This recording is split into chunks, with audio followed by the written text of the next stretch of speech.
23 फरवरी सुबह 11 बजे मन की बात। और आइए अब खबरों की शुरुआत करते हैं। आपको बता दें कि प्रधानमंत्री नरेंद्र मोदी आज शाम दिल्ली स्थित तालकटोरा स्टेडियम में सांस्कृतिक उत्सव बरिसू कन्नड़ दिमदिमावा का उद्घाटन करेंगे। प्रधानमंत्री इस अवसर पर उपस्थित लोगों को संबोधित भी करेंगे। प्रधानमंत्री के एक भारत श्रेष्ठ भारत के विजन के अनुरूप ही कर्नाटक की संस्कृति, परंपराओं और इतिहास का उत्सव मनाने के लिए सांस्कृतिक उत्सव बरिसू कन्नड़ दिमदिमावा का आयोजन किया जा रहा है। आजादी का अमृत महोत्सव के तत्वाधान में आयोजित होने वाले इस महोत्सव में सैकड़ों कलाकारों को नृत्य, संगीत, नाटक, कविता के माध्यम से कर्नाटक की सांस्कृतिक विरासत को प्रदर्शित करने का अनुपम अवसर मिलेगा। प्रधानमंत्री नरेंद्र मोदी आज युवा शक्ति का सदुपयोग, कौशल एवं शिक्षा विषय पर वेबिनार को संबोधित करेंगे। ये वेबिनार सरकार द्वारा आयोजित किए जा रहे 12 पोस्ट बजट वेबिनार की श्रृंखला का हिस्सा है। वेबिनार केंद्रीय बजट 2023 से 24 में उल्लिखित सप्त ऋषि प्राथमिकताओं को आगे बढ़ाने के उद्देश्य से विभिन्न मंत्रालयों और विभागों द्वारा आयोजित किए जा रहे हैं। वेबिनार में कौशल और शिक्षा विषयों को लेकर चर्चा होगी। केंद्र सरकार के संबंधित मंत्रालयों के मंत्रियों, राज्य सरकारों के शिक्षा और कौशल विभागों के हितधारक, स्कूलों और विश्वविद्यालयों के छात्र, शिक्षक, शिक्षा और अनुसंधान संस्थान जैसे निकाय इस वेबिनार में भाग लेंगे। इन वेबिनार में विभिन्न मंत्रियों एवं विभागों और सभी संबंधित हितधारकों द्वारा त्रैमासिक लक्ष्यों के साथ विभिन्न कार्य योजनाओं की तैयारी से जुड़े प्रयासों के तालमेल पर ध्यान केंद्रित किया जाएगा, ताकि कार्यान्वयन पारदर्शी और समय पर वांछित परिणामों को हासिल करने में सक्षम होने के साथ साथ सुचारू हो सके। केंद्रीय गृह एवं सहकारिता मंत्री अमित शाह आज बिहार के दौरे पर रहेंगे। अमित शाह सबसे पहले पश्चिमी चंपारण में विशाल जनसभा को संबोधित करेंगे। इसके बाद पटना में स्वामी सहजानंद सरस्वती जी की जयंती पर आयोजित किसान मजदूर समागम में भाग लेंगे। अमित शाह अपने दौरे पर तख्त श्री हरि मंदिर जी पटना साहिब गुरुद्वारा में दर्शन भी करेंगे।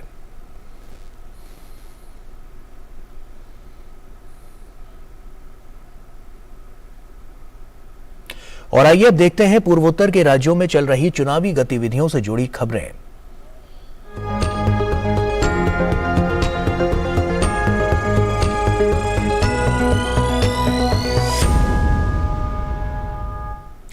मेघालय और नागालैंड में विधानसभा चुनाव प्रचार का आज अंतिम दिन है। सभी राजनीतिक दलों के नेता मतदाताओं को लुभाने में कोई कसर नहीं छोड़ रहे हैं। मेघालय विधानसभा की 60 सीटों के लिए 375 उम्मीदवार चुनावी मैदान में किस्मत आजमा रहे हैं। राज्य में सत्तारूढ़ नेशनल पीपल्स पार्टी 57 सीटों पर चुनाव लड़ रही है, जबकि कांग्रेस और भारतीय जनता पार्टी ने सभी 60 सीटों पर अपने उम्मीदवार उतारे हैं। वहीं नागालैंड में विधानसभा की 59 सीटों के लिए 183 उम्मीदवार चुनावी मैदान में हैं। राज्य में सत्तारूढ़ एनडीपीपी के साथ गठबंधन कर भाजपा 20 सीटों पर चुनाव लड़ रही है। वहीं कांग्रेस पार्टी 23 सीटों पर चुनावी मैदान में है। दोनों ही राज्यों में 27 फरवरी को मतदान होगा, वहीं 2 मार्च को मतों की गिनती होगी।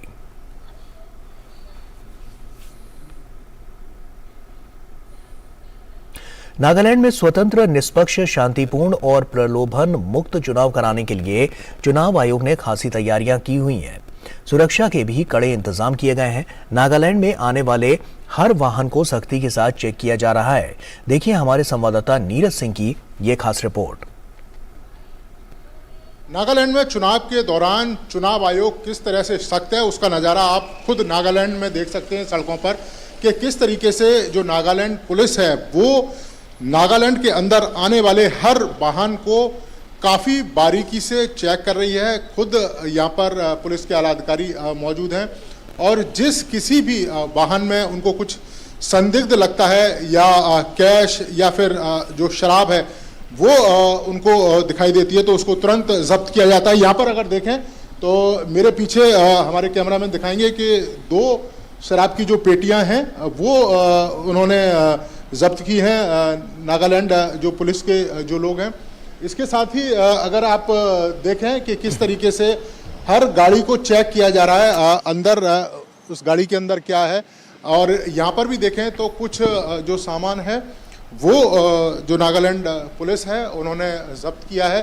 चुनाव आयोग का साफ साफ और सख्त दिशा निर्देश है कि चुनाव के दौरान किसी भी तरह की जो एक्टिविटी है जो चुनाव को प्रभावित कर सकती है वो नहीं होने दी जाएगी और उसके लिए सख्त से सख्त जो कदम हैं वो उठाए जाएंगे। हम आपको बता दें कि ये जो इलाका है वो दीमापुर से कोहिमा जाने वाली ये रोड है और यहाँ पर जो पुलिस है उसकी जो पिकेट है वो यहाँ पर लगाई गई है और जो पुलिस के अधिकारी हैं वो लगातार यहाँ पर चेक कर रहे हैं कि किसी वाहन में कोई ऐसी चीज़ ना चली जाए जो नागालैंड के चुनाव को प्रभावित कर सके। कैमरामैन सुमित के साथ नीरज सिंह, डीडी न्यूज़, नागालैंड। और वहीं नागालैंड चुनाव में फर्स्ट टाइम वोटर किसी भी राजनीतिक दल के लिए महत्वपूर्ण साबित हो सकता है। कई बार यहां हार जीत का अंतर बहुत कम होता है। उस स्थिति में ये फर्स्ट टाइम वोटर किसी भी उम्मीदवार के लिए निर्णायक हो सकता है। क्या सोच रहा है फर्स्ट टाइम वोटर और किस तरह के उसके मुद्दे हैं, इस पर नागालैंड के मोन जिले में फर्स्ट टाइम वोटर से डीडी न्यूज के संवाददाता नीरज सिंह ने खास बातचीत की। देखिए। लोकतंत्र में हर एक वोट जरूरी होता है और जो फर्स्ट टाइम वोटर हैं उनकी एक बड़ी भूमिका होती है और जैसे नागालैंड इलेक्शन में जो फर्स्ट टाइम वोटर है सभी पॉलिटिकल पार्टियां कोशिश कर रही हैं उन फर्स्ट टाइम वोटरों के पास जाने के लिए, क्योंकि उनको पता है कि जिसके पास भी ये फर्स्ट टाइम वोटर आ जाएगा सरकार बनाने के वो करीब आ जाएगा। यही कारण है कि फर्स्ट टाइम वोटरों को लुभाने के लिए पॉलिटिकल पार्टियां लगातार कोशिशें कर रही हैं और हमारे साथ ऐसे ही कुछ फर्स्ट टाइम लेडीज वोटर हैं जो पहली बार वोट करेंगी और अपने मत का प्रयोग करेंगी। तो आप वोट करने के लिए जाते हैं, जैसे जब भी वोट करने के लिए जाते हैं तो माइंड में क्या चल रहा होता है कि किस पॉलिटिकल पार्टी को वोट करेंगे, कौन कौन से काम करना चाहिए उस कैंडिडेटों को, क्या चल रहा होता है आपके माइंड में? Construction of road and others, transportation facilities, but I also wish they could bring us development in our education and in many other ways. पिछले 5 साल में मोन डिस्ट्रिक्ट के अंदर कितना चेंज आपने देखने को मिला है और आगे आप किस तरह का चेंज देखना चाहती हैं? मैंने देखा है कि बहुत चेंज आया है ये मोन डिस्ट्रिक्ट में। After winning this politician party I hope that more development will come. Public को वो अच्छी तरह से सप्लाई देना चाहिए, पब्लिक का डिमांड फुलफिल होना चाहिए। यहाँ पहले तो हमारा रोड कंडीशन बहुत अच्छा नहीं है, पहले हमारा रोड कंडीशन अच्छा होना चाहिए। पानी का बहुत प्रॉब्लम है यहाँ नागालैंड में ना, यहाँ मोन में, तो पानी का प्रॉब्लम सॉल्व हो जाना चाहिए। आपके लिए वोटिंग का क्या महत्व है? I think voting is a great opportunity for everyone to select a right candidate to bring improvement in our place, and we should all vote for the right candidate. And we all know that which side we should choose, and I think we should all vote for the right candidate and bring development in our place. ये आपने देखा कि ये वो youth है जो पहली बार अपने जनप्रतिनिधि को चुनेगा, सरकार बनाने के लिए वोट करेगा और इसके अपने कुछ इश्यूज़ हैं। इनका भी मानना है कि जो भी पॉलिटिकल पार्टी नागालैंड के ऊपर राज करे वो कम से कम यूथ की समस्याएं और यूथ के जो इश्यूज़ हैं उन पर ज़्यादा से ज़्यादा ध्यान दे। कैमरामैन सुमित के साथ नीरज सिंह, डीडी न्यूज़, मोन डिस्ट्रिक्ट, नागालैंड। और बुलेटिन में फिलहाल यहाँ एक छोटे से ब्रेक का वक्त हो गया है, जल्द लौटते हैं। Come on boys, let's go practice. अरे रुक यार, मेरे बैंक अकाउंट में गलत एंट्री का प्रॉब्लम हो गया है। अरे तो बैंक को कंप्लेन करना। बैंक को लिखे 1 महीना हो गया है, बट वो गुगली पे गुगली डाले जा रहे हैं। आरबीआई के लोकपाल को इन्फॉर्म करो। रुक, मैं समझाता हूँ। जैसे क्रिकेट में थर्ड अंपायर, वैसे ही आरबीआई का ombudsman। आरबीआई कहता है अगर बैंक आपकी कंप्लेंट को 1 महीने में नहीं सुलझाता तो आप आरबीआई के कंप्लेंट मैनेजमेंट सिस्टम पर ऑनलाइन कंप्लेंट कर सकते हैं। ये आरबीआई का आसान तरीका है आपकी कंप्लेंट सुलझाने का, फ्री। आरबीआई कहता है जानकार बनिए, सतर्क रहिए। अरे रामदयाल, तेरी उपज का क्या हुआ? अरे औने पौने दाम मिल रहे थे इसलिए नहीं बेची। और तुम्हारी उपज? मेरी उपज ये रही मेरे मोबाइल में एकदम सुरक्षित। अरे ये तो कोई रसीद लगती है। कोई रसीद नहीं, डिजिटल रसीद है जो WDRA से पंजीकृत वेयर हाउस में उपज रखने से मिलती है। WDRA? WDRA भारत सरकार की एक संस्था है जो अच्छे और सुव्यवस्थित वेयर हाउसों को पंजीकृत करता है। अच्छा, अब तुझे इस रसीद का कमाल दिखाता हूँ, चला। देखा, इस रसीद पर बैंक से लोन हो गया। ये तो कमाल हो गया। कमाल तो अभी और भी है भैया। देखो, जब और जहां उपज के अच्छे दाम मिलेंगे, उपज बेच दूंगा और फिर बैंक का सारा लोन भी चुकता कर दूंगा। अरे वाह। मुन्नी, पापा, आप मेरा नया बैग लाए? हाँ, ये रहा तुम्हारा नया बैग। और तुम्हारे लिए झुमके। WDRA का प्रयास, किसानों का आर्थिक विकास। तो ब्रेक के बाद एक बार फिर से आप सभी का स्वागत है। जर्मनी के चांसलर ओलाफ शोल्ज अपनी 2 दिवसीय यात्रा पर आज भारत पहुंचेंगे। चांसलर बनने के बाद ओलाफ शोल्ज का यह पहला दौरा है। राष्ट्रपति भवन में चांसलर शोल्ज का औपचारिक स्वागत किया जाएगा। अपने इस दौरे पर वो प्रधानमंत्री मोदी से मुलाकात करेंगे। इस दौरान भारत और जर्मनी के बीच कई द्विपक्षीय समझौतों पर हस्ताक्षर किए जाएंगे।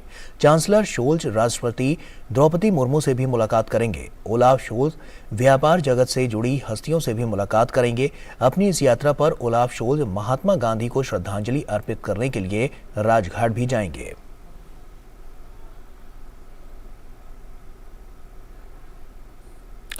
सूचना और प्रसारण मंत्री अनुराग सिंह ठाकुर आज रायपुर में युवा 20 परामर्श कार्यक्रम में शामिल होंगे। कार्यक्रम का आयोजन रायपुर स्थित भारतीय प्रबंधन संस्थान कर रहा है। इस कार्यक्रम में शांति निर्माण और सुलह युद्ध रहित युग की शुरुआत विषय पर ध्यान केंद्रित किया जाएगा। इस कार्यक्रम में देश विदेश के लगभग 250 प्रतिनिधि शामिल होंगे। इनमें छत्तीसगढ़ के कॉलेजों के 75 विद्यार्थी शामिल हैं। युवा 20 का आयोजन G20 सम्मेलन में युवाओं की भागीदारी सुनिश्चित करने के लिए किया जा रहा है। ये G20 देशों के युवाओं के साथ संपर्क का एकमात्र औपचारिक मंच है। कार्यक्रम के दौरान युवाओं को सूचना और प्रसारण मंत्री अनुराग सिंह ठाकुर के साथ संवाद का अवसर मिलेगा। सूचना और प्रसारण मंत्री रायपुर में नेहरू युवा केंद्र संगठन के युवा संवाद कार्यक्रम में भी शामिल होंगे।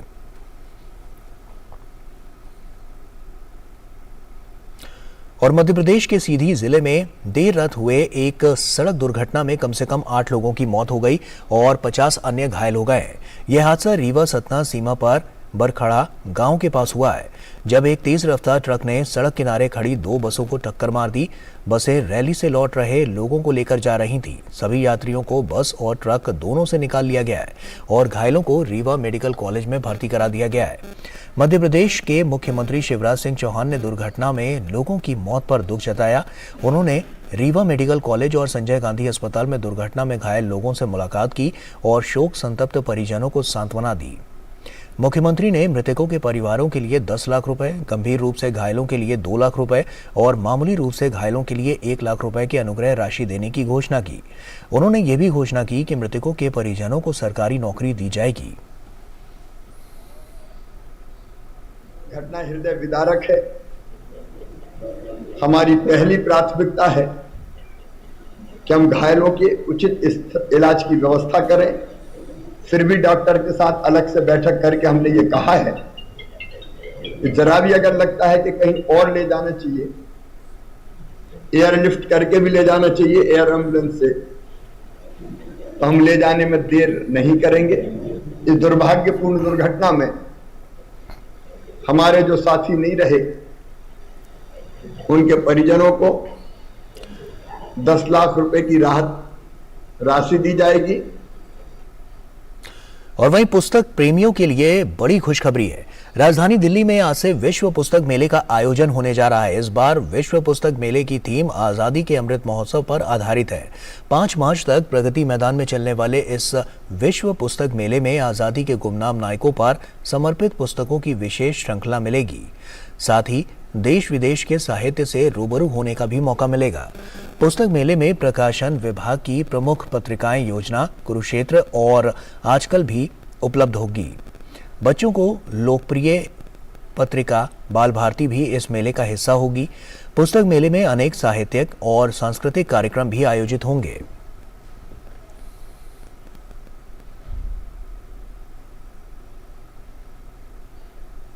केंद्रीय स्वास्थ्य मंत्री डॉक्टर मनसुख मांडविया ने कल प्रधानमंत्री भारतीय जन औषधि परियोजना पर एक सम्मेलन के दौरान लगभग 100 भागीदार देशों के विदेशी मिशन प्रमुखों के साथ बातचीत की। यह बातचीत नई दिल्ली में सुषमा स्वराज भवन में विदेश मंत्री डॉक्टर एस जयशंकर की उपस्थिति में हुई। केंद्रीय स्वास्थ्य मंत्री ने मिशन प्रमुखों से प्रधानमंत्री भारतीय जन औषधि परियोजना की सफलता को अपने अपने देशों में दोहराने की भी अपील की। Spirit of sharing any popular initiative that can increase welfare to the people, we feel that this model of Jan Aushadhi Pariyojana program can be shared with your countries. This will give you the option to introduce a similar program for your citizens. और वहीं सम्मेलन के बाद विदेशी मिशनों के प्रमुखों ने जन औषधि आउटलेट का भी दौरा किया।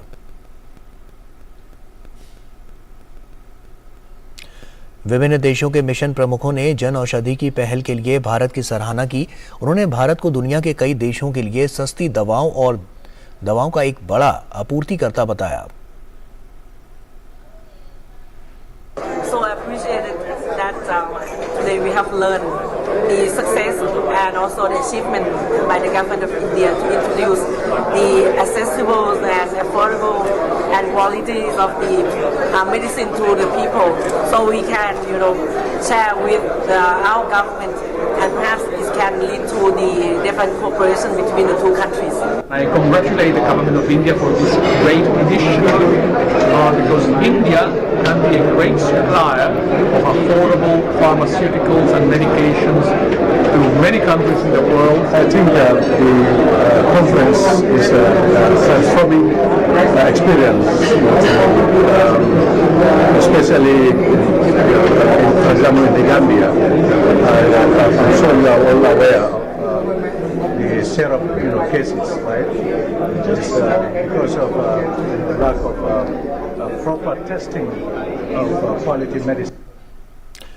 विदेश मंत्री एस जयशंकर ने भी इस सम्मेलन को संबोधित किया। उन्होंने वैश्विक स्तर पर स्वास्थ्य सेवाओं के क्षेत्र पर जोर देते हुए कहा कि स्वास्थ्य का मुद्दा सभी के केंद्र में होना चाहिए और विकसित देशों के लिए ये एक मानक के तौर पर भी जाना जाता है। Health cost is very, very central to the quality of governance. For developing countries, it is also something which is very central to their progress, to their prosperity. And again, as I said, even among developed countries, given the income disparity, I mean, you look even at a society like the US, which is shifting much more in the direction of generics, that the global debate on how to make health access more affordable, that is really what has brought us here together. देश में hotel प्रबंधन व आतिथ्य सत्कार से जुड़ी पढ़ाई और प्रशिक्षण को बेहतर बनाने के लिए राष्ट्रीय होटल प्रबंध एवं कैटरिंग प्रौद्योगिकी परिषद और जवाहरलाल नेहरू विश्वविद्यालय के बीच केंद्रीय पर्यटन मंत्री जी किशन रेड्डी की मौजूदगी में समझौता पत्र पर हस्ताक्षर हुए। इस समझौते से होटल प्रबंधन से जुड़ी पढ़ाई करने वाले छात्रों को फायदा होगा और उत्कृष्ट प्रोफेशनल्स तैयार होंगे। आइए देखते हैं ये खास रिपोर्ट। केंद्रीय पर्यटन मंत्रालय एक भारत श्रेष्ठ भारत की थीम के साथ काम करते हुए पर्यटन व आतिथ्य के क्षेत्र में कौशल आधारित शिक्षा व प्रबंधन को बढ़ावा दे रहा है। इसी बात को ध्यान में रखते हुए राष्ट्रीय होटल प्रबंध एवं कैटरिंग प्रौद्योगिकी परिषद और जवाहरलाल नेहरू विश्वविद्यालय के बीच एक समझौता पत्र पर हस्ताक्षर हुए। कार्यक्रम के दौरान बतौर मुख्य अतिथि मौजूद केंद्रीय पर्यटन मंत्री जी किशन रेड्डी ने कहा कि इस MOU से पर्यटन से जुड़ी शिक्षा में गुणवत्तापूर्ण सुधार के साथ देश में युवा प्रोफेशनल तैयार करने में मदद मिलेगी। हॉस्पिटैलिटी सेक्टर में, होटल मैनेजमेंट में लगभग मोर देन 90 इंस्टीट्यूट्स देश में काम कर रहे। उस 90 इंस्टीट्यूट्स आज के बाद JNU के जवाहरलाल नेहरू यूनिवर्सिटी के एफिलिएशन के द्वारा नया कोर्सेज शुरुआत होंगी और एग्जिस्टिंग कोर्सेज भी रिकग्निशन होगा और जो भी स्टूडेंट्स इसमें पढ़ते हैं JNU रिकग्निशन के बाद दुनिया भर में उस सर्टिफिकेट का इमेज होगा। कार्यक्रम में मौजूद पर्यटन मंत्रालय के सचिव अरविंद सिंह ने कहा कि JNU और NCHMCT साथ मिलकर काम करेंगे ताकि एक दूसरे को इसका फायदा मिले। The fact that the National Council was not a degree awarding institution and it had to be affiliated with other institutions. So this was something that had been engaging our attention. Students from IHMs will benefit from this association with improved brand value of their degree and upgradation in overall standard of academic inputs. इस दौरान media से बात करते हुए जवाहरलाल नेहरू विश्वविद्यालय की कुलपति professor Shantishree धूलपुणी पंडित ने कहा कि पर्यटन क्षेत्र में शिक्षात्मक दृष्टि से अच्छे पाठ्यक्रम शुरू करने की दिशा में ये सार्थक पहल काफी मददगार साबित होगी।